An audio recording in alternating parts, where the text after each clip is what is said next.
How to change a group name in Wire Messenger. Hello everyone, welcome back to another video from Wake&Tech. If you are on Wire Messenger and want to rename one of your group chats, then first of all launch open the Wire Messenger app on your device and sign into your account.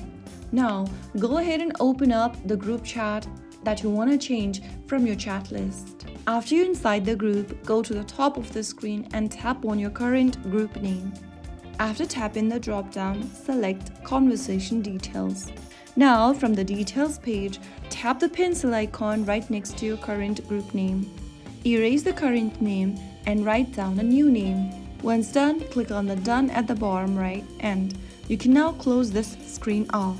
Now you'll see your new name displayed at the top. And that's it.